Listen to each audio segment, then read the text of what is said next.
بسم الله الرحمن الرحيم الحمد لله رب العالمين والصلاة والسلام على سيد الأنبياء والمرسلين محمد وآله وأصحابه أجمعين ومن تبعهم بإحسان إلى يوم الدين أما بعد فقد قال الله تبارك وتعالى اعوذ باللہ من الشیطان الرجیم بسم اللہ الرحمن الرحیم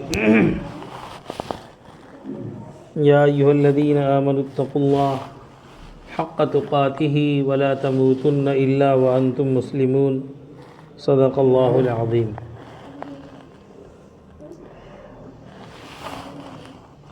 محترم بزرگوں اور دوستو، اللہ رب العزت کا لاکھ لاکھ احسان و کرم ہے کہ اللہ تعالیٰ نے ہم سب کو جمعہ کے دن اپنے گھر میں اکٹھا فرمایا، اور یہ جمعہ کا دن مسلمانوں کے لیے عید کے دن کے جیسا ہے۔ اسے سید الایام کہا جاتا ہے، دنوں کا سردار۔ اور آج کے دن اللہ کی خاص رحمتیں اپنے بندوں کی جانب متوجہ ہوتی ہیں، اس لیے بعض اعمال ہیں جن کی فضیلت جمعہ کے دن زیادہ ہوتی ہے۔ انہی میں سے ایک عمل جمعہ کے دن سورہ کہف کی تلاوت ہے۔ 15ویں پارے میں ایک سورت ہے، اس سورت کی تلاوت جمعہ کے دن اللہ کے رسول نے فرمایا کہ جو اس کی پابندی کرے گا وہ قیامت کے دن دجال کے فتنے سے محفوظ رہے گا۔ اگر جنہیں ایک روایت میں یہ بھی ہے کہ سورہ کہف کا جو پہلا رکوع پڑھ لے یا آخری رکوع پڑھ لے، شروع کی 10 آیتیں آخر کی 10 آیتیں، اس کو بھی یہ فضیلت حاصل ہے۔ تو اللہ جنہیں توفیق دے پوری سورت پڑھ لیں، تقریباً آدھا پارہ ہے، اس سے کچھ زیادہ ہے۔ اور جو اتنا نہیں کر سکتے تو کم سے کم شروع کی 10 آیتیں اور آخر کی 10 آیتیں پڑھ لیں، تو اس سے اللہ کی طرف سے بڑا خیر ہوگا۔ فرمایا یہ سورت ایک نور زمین سے لے کر آسمان تک اٹھتا ہے۔ تو جمعہ کے دن اللہ ہمیں توفیق دیں تو یہ بھی ہم کر گزریں، اور نیک اعمال میں سبقت کریں، جلدی اٹھیں، مسجد میں جلدی آئیں اور اللہ کے گھر میں جلدی اکٹھا ہو جائیں۔ وہ حدیث آپ نے بارہا سنی کہ جمعہ کے دن فرشتے مسجد کے دروازے پہ کھڑے ہیں، ہمیں آپ کو نظر نہیں آ رہے۔ آج کل تو بہت سے ایسے جو ہے سیکرٹ کیمرے ہیں، کسی کو نظر نہیں آتے، ڈرون چل رہے ہیں، ہماری پوری ایکٹیویٹیز ان کے سامنے ہمیں نظر نہیں آتے ہیں۔ تو آج کل سمجھنا تو بہت آسان سی بات ہے، کوئی ہماری نگرانی کر رہا ہے، کوئی ہمیں دکھ رہا ہے۔ ہم میں سے جو شخص اندر آ رہا ہے، فرشتہ اس کا نام لکھ رہے ہیں رجسٹر کے اندر، اور جو جتنے پہلے آئے گا اس کو اتنا زیادہ اجر ملے گا۔ حدیث میں بتایا گیا جو پہلے آئے تو اس کو اتنا ثواب ملتا ہے جیسے اس نے اللہ کے راستے میں اونٹ قربان کیا ہو۔ اونٹ بڑا جانور ہوتا ہے، مہنگا جانور ہوتا ہے، فرمایا اس کے بعد جو آئے اس کے لیے جیسے اس نے اللہ کے راستے میں گائے قربان کی ہو، فرمایا اس کے بعد جیسے اس نے بکرا قربان کیا ہو، اور لیٹ آیا جیسے اس نے اللہ کے راستے میں مرغی صدقہ کر دیا ہو۔ اور فرمایا جب خطبہ شروع ہو جاتا ہے تو فرشتے اپنا رجسٹر لپیٹ دیتے ہیں اور وہ خطبہ سننے میں لگ جاتے ہیں، پھر کون آیا کون گیا اس کی پرواہ نہیں کرتے۔ تو جلدی آنے کی فکر کرنا، مسجد میں آ کر بیٹھا رہنا، یہ بھی عبادت ہے۔ اللہ کے گھر کے سے بڑی اور اللہ کے گھر سے زیادہ قیمتی اور اللہ کے گھر سے زیادہ بابرکت جگہ دنیا میں کوئی نہیں ہے۔ جس سے اللہ کے گھر کے اندر بندے کا بیٹھا رہنا بھی ایک طرح سے عبادت ہے۔ تو جلدی آنے کی کوشش کرنا، ہم ہفتے میں ایک دن تھوڑا سا محنت کریں، مشقت اٹھائیں اور اس کی عادت ڈالیں، اور یہ ہمارے یہاں سے دن بدن ختم ہوتا جا رہا ہے۔ ورنہ یہی مسجد ہے، جب بوڑھے جو ہم سے بڑے ہیں وہ بھی جانتے ہیں، اور ہم نے بھی اپنی آنکھوں سے دیکھا ہے کہ جمعہ ہوتا ہے 12:30 بجے، لوگ 10 بجے، 10:30 بجے، 11 بجے تک مسجد آ جاتے تھے، دور دور سے لوگ آتے تھے۔ جمعرات سے ہی جمعہ کا اہتمام ہوتا تھا۔ آج تو جمعہ کے اذان کے بعد ہماری کارروائی شروع ہوتی ہے، بھیا چڈی کہاں، بنیان کہاں، لنگی کہاں، تولیہ کہاں، صابن کہاں، اس کے بعد شروعات ہوتی ہے۔ تو ہم جو اپنے بچوں کو اس کے بعد کے آنے والوں کو جو کلچر دے رہے ہیں، جو تہذیب دے رہے ہیں، تو ہم تو جمعہ کے اذان کے بعد تیاری کرتے ہیں، وہ تو ہو سکتا ہے ان کی جمعہ ہی چھوٹ جائے جب جمعہ کی تیاری کرتے کرتے۔ وہ سمجھتے ہیں کہ کوئی اہم بات نہیں ہے، کوئی ضروری بات نہیں۔ بلکہ صبح سے ہی گھر کے اندر، پورے گھر کے اندر ہلچل ہو، جمعہ ہے، عورتیں بھی سمجھے آج عورتوں کو مطلب ہی نہیں جمعہ سے کچھ. ہماری عورتوں کو کہتے ہمارا کیا لینا ہے، نہ مسجد میں جانا ہے، ہم کو نماز پڑھنا ہے، تو ہمارے لیے جمعہ سنیچر سب برابر ہے، کیا جمعہ ہے؟ جبکہ یہ فضیلتیں ان کے لیے بھی ہیں.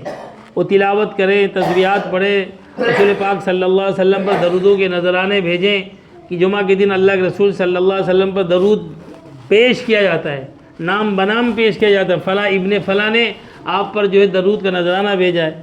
یہ کتنی بڑی سعادت کی بات ہے، ہم اس سے محروم رہ جاتے ہیں. یہ فکریں ہوں، اور خاص طور سے اپنی آخرت کی فکر ہو کہ آج ہم نے آخرت کو بھلا دیا ہے. تمام گناہوں، تمام برائیوں کا جڑ یہ ہے کہ انسان آخرت کو بھول گیا ہے کہ مرنا ہے، مرنے کے بعد زمین کے اندر جانا ہے اور اپنی دنیا کی کیے کرائے کا حساب دینا ہے. آج انسان اس سے غافل ہو گیا ہے. اس لیے میں نے جو قرآن مجید کی آیت تلاوت کی، اللہ رب العزت نے اس کے اندر ایمان والوں کے خطاب کیا ہے. اور ہم سب جانتے ہیں کہ قرآن مجید دنیا کے ہر انسان کے لیے، اسے مسلمانوں کی کتاب نہیں ہے، یا اسے مسلمانوں کے لیے، یہ اللہ کی آخری کتاب ہے، اللہ کا آخری پیغام ہے، آخری ایڈیشن ہے. اس کے بعد کوئی کتاب آنے والی نہیں، اور دنیا کے تمام انسانوں کے لیے. اس لیے یہ قرآن کا خطاب تمام انسانوں کے لیے. اللہ کے رسول صلی اللہ علیہ وسلم کے بارے میں اللہ نے فرمایا، یا قل یا ایھا الناس انی رسول اللہ الیکم جمیعا. اللہ نے فرمایا کہ اے نبی آپ اعلان کر دیجئے کہ میں سب کے لیے رسول بنا کر بھیجے گا. انی رسول اللہ الیکم جمیعا، تم سب کے لیے، جو مانتے ہیں ان کا بھی رسول ہوں اور جو نہ مانتے ہیں ان کا بھی رسول. کسی کے ماننے نہ ماننے سے آپ کی رسالت پر، آپ کی نبوت پر کوئی فرق پڑنے والا نہیں ہے. اسی طرح یہ اللہ کی کتاب سب کے لیے، جو مانے ان کے لیے بھی ہے، جو نہ مانے ان کے لیے بھی ہے. کسی کے نہ ماننے سے، انکار کر دینے سے اور اس کو اہمیت اور حیثیت نہ دینے سے اللہ کی کتاب پر، اللہ کے فرمان پر کوئی فرق نہیں پڑنے والا ہے. تو ہمیں اس اللہ کی اس کتاب پر توجہ دینی چاہیے. اور اللہ تعالیٰ فرماتے ہیں کہ اے ایمان والو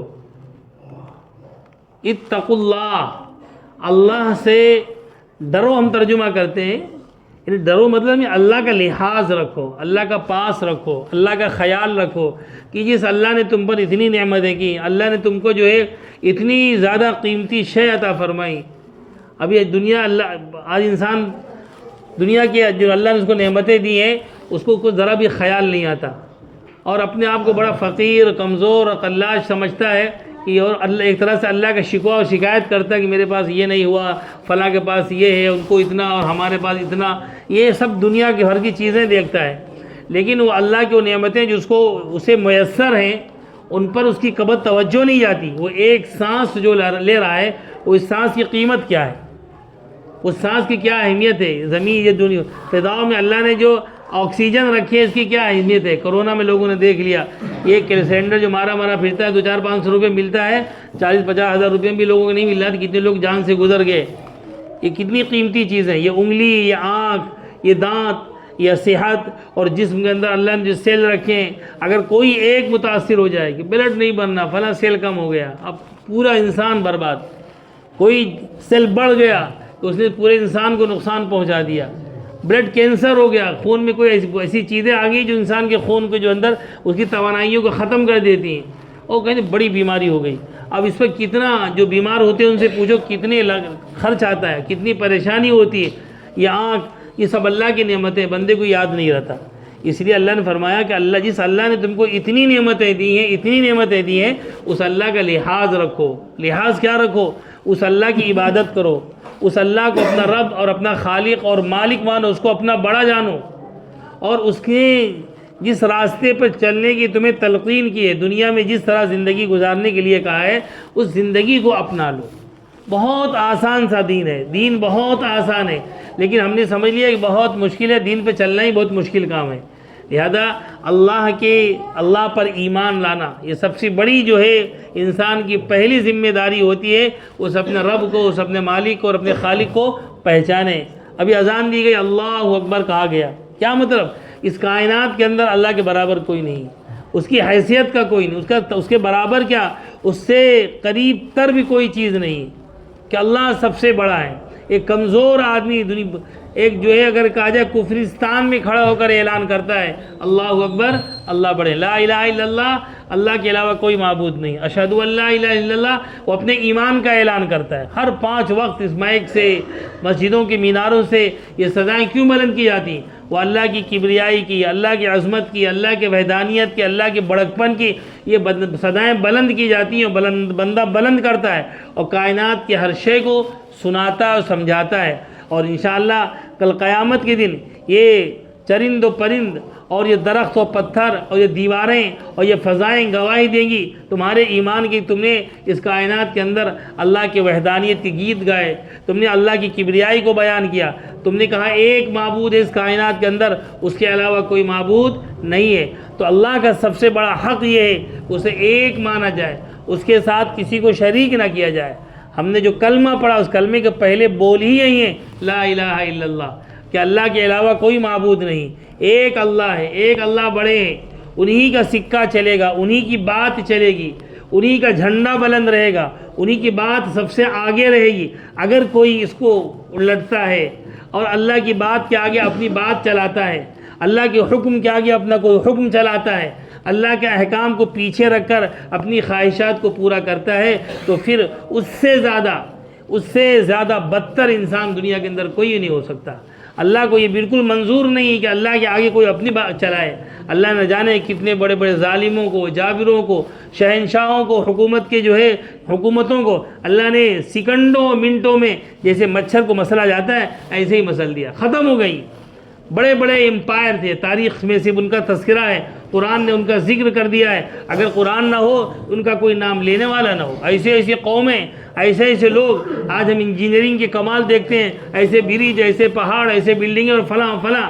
اللہ نے فرمایا کہ ایسے لوگ تھے وَتَنْحِتُونَ مِنَ الْجِبَالِ بُيُوتًا، وہ پہاڑ کھڑے ہوئے پہاڑوں کو تراش کر اس کے اندر محل بناتے تھے۔ ایسی ان کے پاس ٹیکنالوجی تھی، ان کے پاس ایسی انجینئرنگ تھی، بڑے رحیم اور شہیم۔ آج بھی دنیا کے اندر جو اہرام ہیں اور دنیا بھر کی چیزیں ہیں، ایسے بڑے بڑے پتھر، جب کرین کا وجود نہیں تھا، اتنی بلندی پہ ان پتھروں کو کیسے چڑھایا؟ ان کے پاس ٹیکنیک کیا رہی ہوگی؟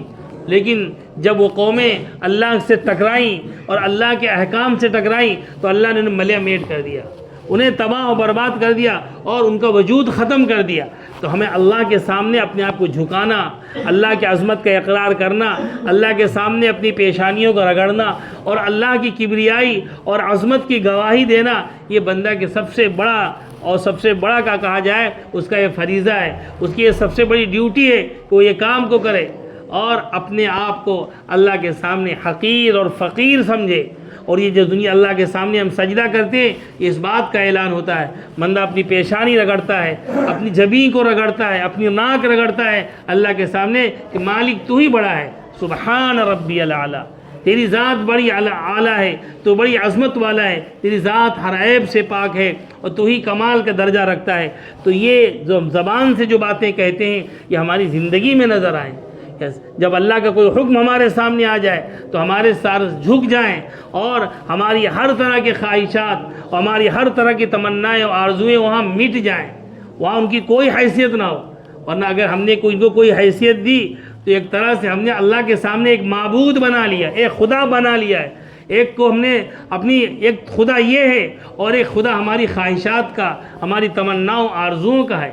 اس لیے اللہ نے قرآن مجید میں ایک جگہ فرمایا افرأیت من اتخذ الہہ ہوا، یہ اللہ کہہ رہے ہیں اے نبی کیا آپ نے اس شخص کو دیکھا ہے جس نے اپنی خواہشات کو اپنا معبود بنا لیا، اپنا خدا بنا لیا ہے، اپنا رب بنا لیا ہے، یعنی اس کی خواہش سب سے اوپر ہے، جو دل میں آتا ہے اسی کے پیچھے وہ چل پڑتا ہے، اس کے لیے چاہے اللہ کے جتنے احکام کو توڑنا پڑے، چاہے جتنی جو حقوق کو پامال کرنا پڑے، چاہے کسی کو نقصان کیوں نہ پہنچانا پڑے، اس خواہشات کو پانے لیے، یعنی اس نے اپنی خواہش کو خدا کا درجہ دے دیا ہے اور اس کے سامنے تمام چیزیں ہیچ نظر آتی ہیں۔ اس لیے اللہ کے حکم کو، اللہ کی بات کو، اللہ کے پیغام کو، اللہ کے دین کو ہم سب سے آگے رکھیں اور یہ فہم اور یہ سمجھ ہماری زندگی کے اندر آئے، ظاہر ہو کہ ہم اللہ کے بندے ہیں، اللہ کے بندے ہیں۔ اسے اللہ نے فرمایا اے ایمان والو اللہ کا خیال رکھو، اتقوا اللہ، اللہ کا لحاظ رکھو، اور آگے بات کہی ولا تموتن الا وانتم مسلمون، تمہیں موت آئے تو حالت ایمان میں آئے، تم اس دنیا سے جاؤ تو ایمان کی حالت میں جاؤ، اگر بغیر ایمان کے اس دنیا سے چلے گئے تو تم سے زیادہ نقصان اٹھانے والا اور تم سے زیادہ تباہی و بربادی کا شکار ہونے والا کوئی نہیں ہو سکتا۔ یہ دنیا چند لمحوں کی، چند جو ہے گھنٹوں کی، آخرت کے لحاظ سے کہا جائے تو چند سیکنڈوں کی۔ آخرت کا ایک ایک دن 50,000 سال کے برابر ہوگا۔ 50,000 سال دنیا کی عمر کتنی اللہ ہی جانتا ہے، اور لوگ اپنی اپنی تحقیقات پیش کرتے ہیں، لیکن اسلام کا جو آخری ایڈیشن ہے، یہ محمد الرسول اللہ صلی اللہ علیہ وسلم جو دین لے کر آئے اور جو اس کا چلن ہوا، اسلام یہ کوئی نئے نہیں ہے۔ اسلام تو حضرت آدم علیہ الصلاۃ والتسلیم کے زمانے سے ہے، یعنی جتنے انبیاء علیہ الصلاۃ والتسلیم آئے وہ ان کا مذہب اسلامی ہی رہا ہے، اس لیے کوئی نیا دین لے کر نہیں آئے، آپ نے اس کی تجدید کی ہے، اور اللہ کے نئے نئے احکامات جو اس میں جڑے ہیں ان کو دنیا کے سامنے اور لوگوں کے سامنے پیش کیا ہے، اور اللہ تعالیٰ نے اس کے ماننے والوں کو مسلمان کہا ہے۔ وَسَمَّاكُمُ الْمُسْلِمِينَ کہ اللہ نے تمہارا نام مسلمان رکھا ہے، تو ہم مسلمان ہیں تو مسلمان بن کر جئیں، مسلمان بن کر مریں، اور اگر اس پر ہم نہیں ہیں تو پھر ہماری تباہی کو کوئی روک نہیں سکتا۔ آنکھ بند ہوتے ہی انسان جب قبر کے اندر جائے گا تو دنیا کے سارے سلسلے منقطع ہو چکے ہوں گے، اور جو اعمال اس دنیا سے کر کے گیا ہے اسی کے مطابق اسے اللہ کی بارگاہ میں ان کا جو ہے اپنے حالات کو پیش کرنا پڑے گا، اس کو ایسے اجر دیا جائے گا، ویسے ہی بدلہ دیا جائے گا۔ اس لیے ہم کہتے ہیں کہ جب قبر کے اندر مردے کو ڈالا جاتا ہے تو اگر نیک ہوتا ہے اس سے کہتے سو جا، اطمینان سے سو جا، سکون سے سو جا، تجھے کوئی چھیڑے گا نہیں، تجھے کوئی ٹچ نہیں کرے گا، اور بھرپور نیند وہ سو جاتا ہے۔ جیسا کہ میں نے ابھی سورہ کہف کے اندر تذکرہ کیا، اس کے اندر 7 جوان مردوں کا واقعہ بیان کیا گیا، 7 لوگوں کے قصے بیان کیے اللہ تعالیٰ نے، ایسے لوگ جنہوں نے اللہ کے دین کو سب سے آگے رکھا، اور اللہ کے دین کے آگے انہوں نے حکومتوں کی پرواہ نہ کی، اپنے زمانے کی ایک بڑی حکومت تھی، طاقت تھی، اس سے وہ ٹکرا گئے، اور انہوں نے کہا ہم اللہ کے علاوہ کسی کو نہیں مانتے، اللہ کے علاوہ ہم کسی کی عبادت نہیں کرتے، اس سے وہ ٹکرا گئے تو اللہ تعالیٰ نے ان کو پناہ دی۔ حکومت ان کی جان کے پیچھے پڑی تھی اور ان کے لیے وارنٹ نکل چکے تھے، انہیں مار دیا جائے، جہاں ملے انہیں گرفتار کر کے انہیں پھانسی پہ اور سولی پہ لٹکا دیا جائے۔ ایک غار کے اندر جا کر وہ چھپ گئے اور اس غار کے اندر وہ پڑے رہے، اور اللہ نے ان کو سلا دیا۔ 300 سال تک وہ سوتے رہے۔ کتنے؟ 300 سال تک وہ اس کے اندر سوتے رہے۔ اللہ نے اسی سورہ کہف کے اندر ان کا تذکرہ کیا ہے۔ 300 سال کے بعد جب اٹھے، بھوک لگی تو باہر نکلا ایک آدمی، کہا بھائی کچھ لے کر آ جاؤ بازار سے۔ جب بازار گئے تو ان کو وہاں دنیا بدلی نظر آئی۔ 300 سال بعد تو پوری کائنات بدل گئی، کچھ سمجھ میں نہیں آیا۔ اور انہوں نے ایک دکان کے پر جب اپنے پیسے پیش کیے تو لوگوں نے کہا یہ تو سکہ چلتا ہی نہیں، اور یہ تو کہاں سے آ گئے؟ چونکہ ان کا واقعہ مشہور تھا کہ 7 لوگ اچانک غائب ہو گئے کہ ان کا پتہ نہیں چلا۔ اس وقت تک حکومت بدل گئی تھی، یعنی مسلمانوں کی، اللہ کو ماننے والوں کی حکومت تھی، لہذا انہوں نے جب دیکھا تو پھر ان کی آؤ بھگت شروع ہوئی، اور پھر ان کو اٹھایا گیا اور پھر ان کو بلند کیا گیا اور ان کو عزتیں دی گئیں، ان کے نام پہ مسجدیں بنائی گئیں۔ تو اللہ نے دکھایا کہ جو اللہ کی مانتے ہیں اللہ ان کی جان کی، ان کے مال کی بھی حفاظت کرتے ہیں۔ اس لیے ایمان کے سامنے ہماری کوئی حیثیت نہیں۔ ایمان کی راہ میں جو چیزیں رکاوٹ بنے ہم اسے اپنی باؤں کی بیڑیاں نہ بننے دیں، بلکہ ان کو توڑ کر آگے بڑھ جائیں، وہی ہمارے لیے کامیابی ہے۔ تو ہمیں بھی اللہ کے دین کے خاطر میرے بھائی کم از کم ایک مسلمان کا سب سے آخری درجہ ہے، اس کے بغیر تو کوئی مسلمان کہلانے کے لائق نہیں ہے۔ وہ اپنے آپ کو یعنی جو مردم شماری کے رجسٹر ہوتے ہیں اس میں اس کو مسلمان سمجھا جائے، حکومتیں اس کو مسلمان شمار کریں، لیکن اگر کسی کا کلمے پہ ایمان نہیں، کلمے ہی کو نہیں مانتا، لا الہ الا اللہ کے مطلب کو نہیں سمجھتا، اور صرف وہ جو ہے زبان سے کہتا ہے تو مسلمان نہیں ہے۔ مسلمان کا مطلب کہ وہ جو ہے بالکل احساس کے طور پر، شعوری طور پر وہ کہے اللہ ایک ہے، اللہ کے علاوہ کوئی نہیں، اس کا کوئی شریک نہیں، اللہ کے برابر کسی کی طاقت نہیں، اللہ کے مقابلے میں کوئی نہیں، اور محمد الرسول اللہ صلی اللہ علیہ وسلم آخری نبی ہے۔ آپ ہی کے راستے پر چل کر ہمیں کامیابی ہے، اور رسول سے سچی اور پکی محبت ہو، اتنی محبت ہو کہ اپنی اولاد سے زیادہ، اپنی بیوی سے زیادہ، اپنے ماں باپ سے زیادہ، اپنے مال سے زیادہ، ہر ایک سے زیادہ محبت نبی سے ہو۔ اس کو انسان جانچے اور پرکھے، اور پھر جب نبی کا کوئی حکم آئے تو دیکھیں ہم نبی کو حکم کو آگے رکھتے ہیں کہ اپنی خواہشات کو رکھتے ہیں، اپنے مفاد کو رکھتے ہیں، اپنی جو ہے جو چیزیں ہمیں دنیا میں نام کرنے والی ہیں اور آگے بڑھانے والی بظاہر ان کو آگے رکھتا ہے، اس وقت بندے کا امتحان ہوتا ہے۔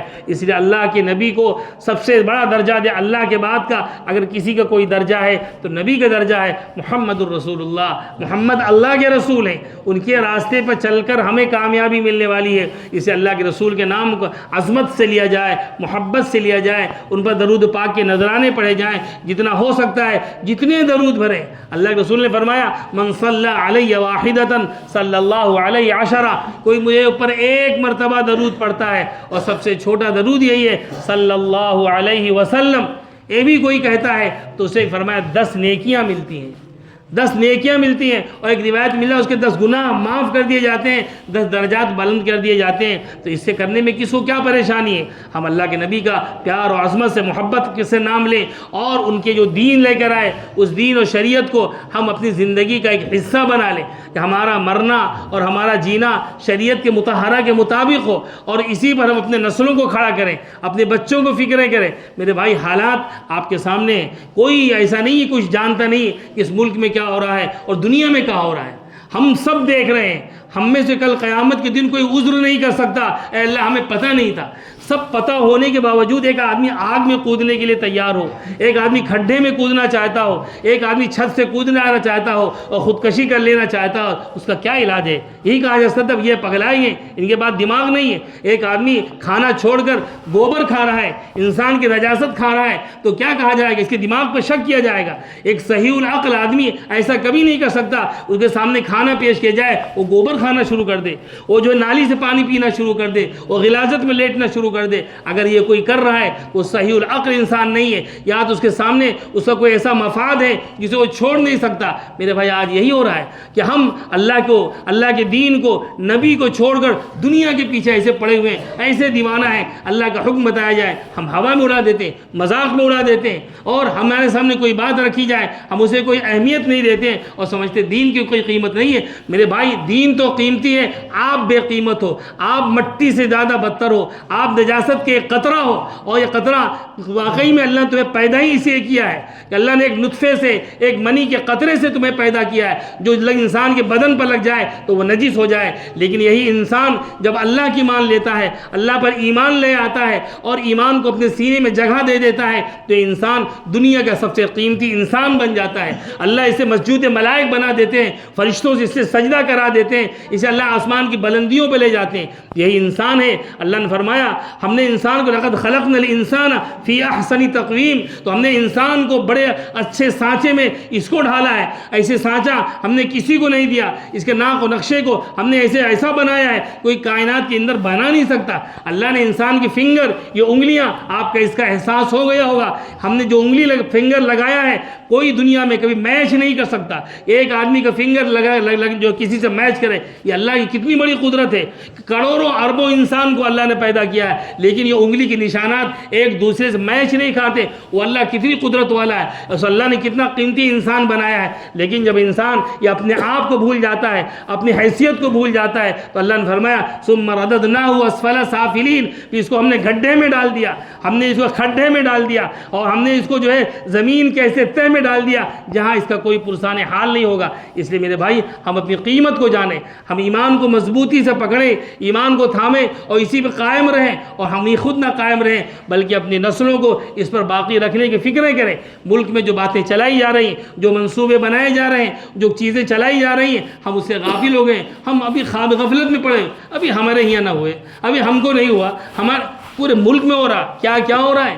گھر توڑے جا رہے, بلڈوزر چل رہے, دکان مکان کا نقصان پہنچایا جا رہا ہے, لنچنگ کی جا رہی, اللہ کا نام لینا جرم بن چکا ہے, اذانوں پہ پابندی لگا دی جا رہی. ابھی بھی سمجھ میں نہیں آ رہا, ابھی بھی ہوش میں نہیں آ رہا ہم کس دنیا میں جی رہے ہیں, ہم کون سے شیخ چلی کے خواب دیکھتے ہیں کہ ہمیں کچھ سمجھ میں نہیں آتا. اب نہیں میرے بھائی, اس لیے ہم خود بھی اللہ کے گھروں کو آباد کریں, اللہ کے گھر کی جانب متوجہ ہوں. ہمیں موت آ جائے, ایمان پر آ جائے, موت تو آنے والی, کوئی روک نہیں سکتا, اس کا ایک لمحہ ایک ٹال نہیں سکتا. ان اجل اللہ اذا جاء لا یؤخر لو کنتم تعلمون. اللہ نے فرمایا اگر موت آ گئی, موت کا وقت آ گیا, کوئی نہیں بچا سکتا، کوئی نہیں ایک لمحہ ایک سیکنڈ آگے اور پیچھے نہیں کر سکتا۔ جب موت اپنے وقت پر آنی ہے تو ڈر کس بات کا، خوف کس بات کا؟ اللہ کی عظمت، اللہ کی کبریائی، اللہ کی طاقت، اللہ کی قدرت پر بھروسہ کرتے ہوئے ہم دین پر جمیں، دین پر ڈٹیں اور اپنی نسلوں کو دین پر باقی رکھنے کی فکریں کریں۔ شاید 2-4 منٹ دیر لیٹ ہو جائے، اس کے لیے معذرت ہے، لیکن میں موقع ملا ہے، میں چاہتا ہوں آپ کے سامنے یہ باتیں عرض کر دوں۔ میرے بھائی، اسی قرآن کے اندر اللہ نے ایک نبی کا ذکر کیا ہے، حضرت یعقوب علیہ الصلاۃ والتسلیم کا، وہ آپ کو سنانا چاہتا ہوں۔ یہ حضرت یعقوب بنی اسرائیل کے نبی ہیں، یہی اسرائیل، حضرت یعقوب کا نام ہی اسرائیل تھا، جس نام پہ اسرائیل ملک بنا ہوا ہے، وہ نبی کے نام کا بنایا ہوا ملک ہے۔ حضرت یعقوب کا نام اللہ نے ان کا نام لے کر قرآن مجید کے اندر تذکرہ کیا ہے، اور کیا فرمایا؟ ام کنتم شہداء اذ حضر یعقوب الموت اذ قال لبنیہ ما تعبدون من بعدی، کیا تم اس وقت موجود تھے جب حضرت یعقوب کی موت کا وقت قریب آیا؟ اللہ ایک انسان کے مرنے کے وقت کا تذکرہ فرما رہے ہیں، وہ اس دنیا سے جا رہا ہے، مر رہا ہے، اس کے اندر کیا خاص بات ہے؟ لوگ روز مرتے ہیں، ہزاروں مرتے ہیں، لاکھوں مرتے ہیں، کروڑوں مرتے ہیں، بڑا مرتا ہے، چھوٹا مرتا ہے، بادشاہ مرتا ہے، غلام مرتا ہے، سب مرتے ہیں، لیکن اللہ نے حضرت یعقوب کی موت کا تذکرہ کیا، جو نبی حضرت محمد الرسول اللہ صلی اللہ علیہ وسلم سے بہت پہلے کے نبی ہیں۔ فرمایا جب ان کی موت کا وقت آیا، ہم کو آپ کو بتانے کے لیے کہ ایک انسان کی، ایک مسلمان کی فکر کیا ہونی چاہیے، سوچ کیا ہونی چاہیے، کس بات کے لیے اسے درد ہو اور غم ہونا چاہیے۔ وہ دنیا سے جا رہے ہیں، انہوں نے اپنے بچوں کو اکٹھا کیا، پوتوں پوتیوں کو اکٹھا کیا، بڑا خاندان تھا۔ حضرت یوسف علیہ السلام خود 11 بھائی تھے، کتنا بڑا خاندان نہ ہوگا، کتنے پوتے پوتیاں نواسے و نواسیاں رہی ہوں گی۔ پورے خاندان کو اکٹھا کرنے کے بعد جب ان کا مرنے کا وقت آیا تو ان کو نصیحت کی، یہ نہیں کیا کہ بیٹے لڑنے مت، جھگڑا مت کرنا، یہ پراپرٹی یہاں ہے ان کو دے دینا، وہاں ان سے لے لینا، یہ کر لینا، کچھ نہیں کہا، صرف ایک بات انہوں نے کہی، ما تعبدون من بعدی، میرے بچوں یہ بتاؤ میرے دنیا سے جانے کے بعد تم کس کی پوجا کرو گے، کس کی عبادت کرو گے، تمہارا رب کون ہوگا، تمہارا مالک اور خالق کون ہوگا؟ ظاہر سی بات ہے وہ نبی زادے تھے، حضرت یعقوب خود نبی، ان کے بیٹے حضرت یوسف نبی، ان کے باپ حضرت اسحاق نبی، ان کے دادا حضرت ابراہیم نبی، سب نبیوں کا ایک سلسلہ ہے۔ اور یہ بات ذہن میں رکھیں، اس کائنات کے اندر اللہ کے بعد اگر کسی کا مقام ہوتا ہے وہ نبی ہوتے ہیں۔ نبی اپنے زمانے کے سب سے بڑے عالم، سب سے بڑے فاضل، سب سے زیادہ اللہ کو ماننے والے اور سب سے زیادہ اللہ کو پہچاننے والے نبی ہی ہوتے ہیں۔ ظاہر سی بات ہے وہ ایسے لوگ، ایسے خاندان میں جہاں پر اللہ ہی اللہ ہوتا رہا ہوگا، وہ کیا کریں گے؟ انہوں نے بیک وقت زبان کیا، نعبد الہک و الہ آبائک ابراہیم و اسماعیل و اسحاق الہ واحد ونحن لہ مسلمون۔ اے اللہ، ہم اپنے باپ کی، اپنے دادا کی اور اپنے پردادا کی، جو ان کا رب تھا، ان کا مالک تھا، ہم اسی کی عبادت کریں گے۔ تو اللہ نے قرآن مجید کے اندر حضرت یعقوب کے اس تذکروں کو کر کے ہمیں آپ کو یہ بتلا دیا، اے مسلمانوں تمہاری یہ فکر ہونی چاہیے، تم اس دنیا میں جس طرح جی رہے ہو اللہ کی مان کر جیو، لیکن جب اس دنیا سے جانے لگو ایسا انتظام کر کے جاؤ تمہاری نسلیں، تمہاری اولادیں، تمہارے بیٹے اور بیٹیاں دین پر باقی رہیں، دین پر قائم رہیں۔ یہ فکریں کرنا ہر ماں باپ کی ذمہ داری ہے۔ اس سے بڑی ذمہ داری اس کی اسکول کی فکر کرے، اس کے کھانے کی فکر کرے، اس کی صحت کی فکر کرے، اس کے مکان کی فکر کرے۔ یہ فکریں ہم خوب کرتے ہیں، بچے کو پالا پوسا بڑھایا، کام پہ لگایا، شادی بیاہ کی، مکان بنا کر دیا، گاڑی گھوڑا جو بھی ہمارے بن پڑتا ہے ہم اپنی اولادوں کے لیے کرتے ہیں۔ اللہ نہ کرے اگر کسی کا بچہ بیمار ہو جائے تو آدمی اس کے لیے اپنے بازو گردے بیچ دیے، اپنے ہمارے بیٹے کے کام آ جائے گا۔ بعد میں اپنی پراپرٹیاں بیچ دی بچے کے علاج کے لیے۔ بچہ ہمیں اتنا پیارا ہوتا ہے اور ہونا چاہیے، یہ اللہ کی بہت بڑی نعمت ہے، لیکن اگر یہ بچہ جو ہمارے اتنا پیارا ہے دین پر باقی نہ رہے، ایمان پر باقی نہ رہے، ایمان پر چھوڑ دے تو ہمارے لیے اس سے بڑا کوئی خسارہ ہو نہیں سکتا۔ اللہ نے فرمایا اس کی فکر کرو، وہ ایمان پر باقی رہیں، دین پر باقی رہیں۔ ہمارے ملک میں جو مہم چلائی جا رہی، جو ہمارے بچوں کو اسکولوں میں پڑھایا جا رہا، جو نصاب تعلیم، جو سلیبس پڑھایا جا رہا، اس میں ایک مذہب کی برتری، ایک مذہب کی عظمت ان کے دلوں میں ٹھونسی جا رہی ہے، زبردستی پلائی جا رہی ہے۔ ہم مطمئن ہیں فلاں اسکول میں پڑھتے ہیں، فلاں اسکول میں پڑھتے ہیں، فلاں اسکول میں پڑھتے ہیں، اور بچے کو نماز آتا ہے، کلمہ آتا ہے، نبی کو جانتا ہے، نبی کو مانتا ہے، کچھ پتہ نہیں ہے، یہ تو ہوتا رہے گا، یہ چلتا رہے گا۔ جمعہ کو پڑھ لیتا ہے، مولوی صاحب گھر میں آ کے پڑھا دیتے ہیں، 2-4 پارے پڑھ لیے، کلام ختم کر دیا، ہم اسی پہ مطمئن ہیں۔ میرے بھائی ارتداد کی ہوا چل رہی ہے، ہوا نہیں آندھی چل رہی ہے۔ اور ہم میں سے کتنے ہمارے گھر کے اندر جو اسلام کو چھوڑ چکے ہیں ظاہری طور پر بھی، اور کتنے جو عقلی طور پر بھی اسلام کو ترک کر چکے ہیں، ہمیں پتہ نہیں ہے وہ جہنم کے ایندھن بنیں گے، ہمیشہ ہمیں جہنم میں جلیں گے، ہم کیا لے کر جائیں گے؟ اس لیے اپنی نسلوں کی، اپنی اولادوں کی فکر کرنا، اپنے مدارس، مساجد اور مکاتب کو آباد کرنا، یہ فکریں کرنا، یہ ہماری ذمہ داری ہے۔ حکومت اس کی پوری مشنریاں اس بات پر لگی ہیں کہ ہمارے بچے دین سے دور ہو جائیں، مدارس میں پابندیاں لگائی جا رہی ہیں، مسجدوں کو پابند کیا جا رہا ہے، مکاتب نہ چلاؤ، مدرسے نہ چلاؤ، اور ہم صرف خبریں پڑھ لیتے ہیں، ویڈیوز دیکھ لیتے ہیں اور وائرل کر کے ہم خوش ہو جاتے ہیں، ہم نے ایک چیز آگے بڑھا دی اور ہم نے اپنا حق ادا کر دیا۔ حق ادا کرنے نہیں ہے، یہ زہر جو ہمارے بچوں کو اسکولوں میں پلایا جا رہا ہے، اس کا تریاق یہ ہے ہم اپنے مکاتب قائم کریں، اپنی مسجدوں میں قائم کریں۔ گھروں میں سب پڑھ لیتے ہیں، مسجد ایک اللہ کا گھر ہے، بچے مسجد میں آئیں تو مسجد کی عظمت کو سمجھیں گے، یہ اللہ کا گھر ہے۔ آج کیا وجہ ہے؟ یہ کرسچن کے جتنے بھی کانوینٹ اسکول ہیں وہاں چرچ بنے ہوئے ہیں، سب سے پہلے چرچ سے سابقہ پڑتا ہے۔ یا ریاست کے جتنے ششو مندر ہیں آپ جائیے، مندر بنے ہوئے ہیں، مندروں کے اندر بچے جاتے ہیں، دیکھتے ہیں، بچپن سے ہمارا بچہ جاتا ہے، ہم بہت خوش ہوتے ہیں، فلاں اسکول ہے، فلاں ہے، اور اس میں ہمارا بچہ جاتا ہے۔ وہ 3 سال کا، 4 سال کا، 5 سال کا بچہ بچپن سے دیکھ رہا ہے، لوگ اس مندر کے سامنے آتے ہیں، ہاتھ جوڑ کے کھڑے ہو جاتے ہیں، جھک جاتے ہیں، اور فلاں دیوتا اور فلاں مورتی اس کے سامنے لوگ پھول مالا چڑھاتے ہیں۔ ان کے اسکولوں میں بتایا جاتا ہے، غیر شعوری طور پر بغیر سمجھائے اور بغیر بتائے اس کی عظمت ان کے دلوں کے اندر آ جاتی ہے، دل کے اندر عظمت بیٹھ جاتی ہے، خدا اس کا رسول دلوں سے نکل جاتا ہے، ہم خوش ہوتے ہیں اس کی ٹائی دیکھ کر، اس کا کوٹ دیکھ کر، اس کا لباس دیکھ کر، اس کی زبان سن کر، اس کی ترقی کو دیکھتے ہوئے اسی پر مطمئن ہو جاتے ہیں۔ یہ نہیں پتہ چلتا کہ ہمارے بچے کے ذہن سے، دل و دماغ سے اللہ اور رسول کو کھرچ کر نکال دیا گیا ہے، اور اس کو جو ہے دین سے دور کر دیا گیا ہے، ارتداد کو اس کے اندر شامل کر دیا گیا ہے۔ اس لیے میرے بھائی گزارش ہے، درخواست ہے، ہم اپنے بچوں کی تعلیم کی فکر کریں۔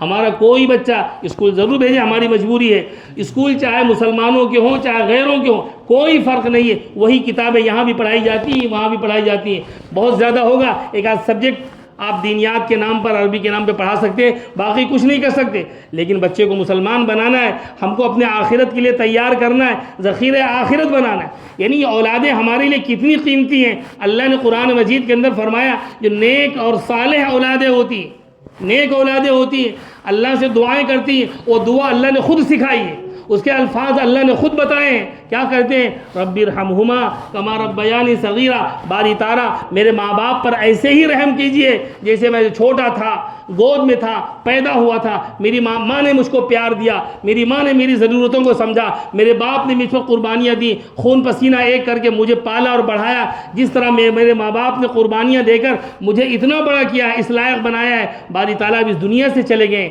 یہ قبر کے حوالے ہو گئے ہیں، اب ہم کچھ کر نہیں سکتے، اے اللہ ان کے ساتھ رحم فرما۔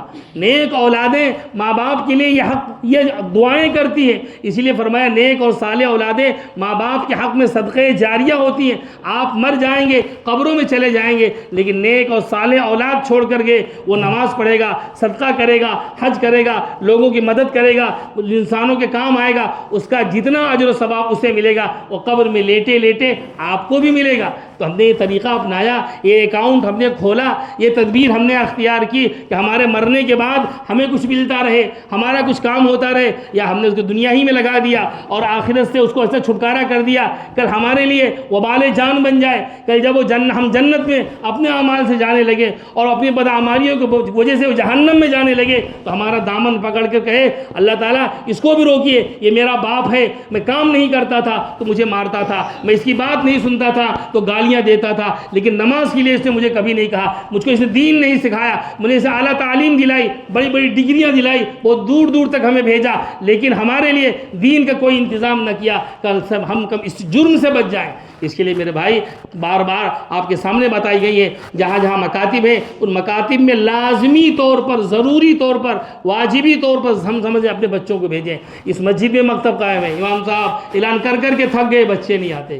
بھائی کوئی پریشانی ہے آپ بچے بھیجیے، آپ کا بچہ کچھ تو پڑھے گا، اللہ کے گھر کو دیکھ کر جائے گا، اللہ کے گھر کو سلام کر کے جائے گا۔ یہ کم ثواب ہے کہ آپ کا بچہ مسجد جانتا ہے، مسجد کے آداب کو سمجھتا ہے، مسجد کے احترام کو سمجھتا ہے۔ وہ کیا اسکول اسکول سے بیچارہ کیسا آیا، پھر ٹیوشن میں چلا گیا، اسی میں وہ لپت رہا، اسے پتہ ہی نہیں چلا کیا ہوا۔ اس لیے ہمارے جو مکاتب ہیں ہم ان کو آباد کریں، یہ سمجھیں یہاں سے ہمارے بچوں کو ایمان دیا جاتا ہے، دین دیا جاتا ہے، ہر شخص اس کو اپنی ذمہ داری سمجھے اور یہاں کے جو مسائل ہیں ہم بیٹھ کر حل کریں۔ کوئی مشکل، ہماری مسجد ہے، ہمارا مکتب ہے، ہمارا مدرسہ ہے، ہم سب کا ہے، یہ کسی کی جاگیر نہیں، یہ کسی کو پراپرٹی نہیں، ذمہ داری کوئی نبھاتا ہے، ہر جگہ ہوتا ہے، ذمہ دار کوئی ہوتا ہے، لیکن یہ ہم سب کا ہے، لہذا اپنے مشورے دیں اور اس کے یہاں کے مسائل کو حل کریں۔ یہ کسی کی کوئی وہ ذمہ داری نہیں کہ فلاں ذمہ دار تو وہ جانے، فلاں ذمہ دار تو وہ جانے، نہیں، ہم سب کا ذمہ دار۔ اور ہماری یہ خیر کی بات ہے، ہماری مسجد میں ایک امام ہے، اللہ نے بھیجا ہے، اس کی عزت کریں، اس کا احترام کریں، اس کی ضروریات کا خیال رکھیں،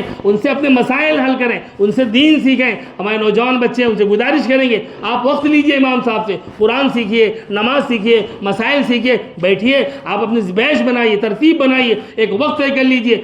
ہم کتنا وقت برباد کر دیتے روڈ پر کھڑے ہو کے، موبائل میں لگ کے ادھر ادھر، ایک آدھ گھنٹے کا وقت فارغ کیجئے، ایک ماحول بنائیے ہمارے گاؤں کا، بستی کا، دین سیکھنے کا ماحول ہو جائے، مسجدوں کا آباد کرنے والا ماحول ہو جائے۔ آج تو دیکھ رہے ہیں دنیا کہاں سے کہاں جا رہی ہے، جو کچھ نہیں جانتے تھے وہ سب جاننے لگے اور ہم دین سے دور ہوتے جا رہے ہیں۔ اللہ تعالی ہمیں بھی اور آپ کو بھی نیک عمل کی توفیق عطا فرمائے۔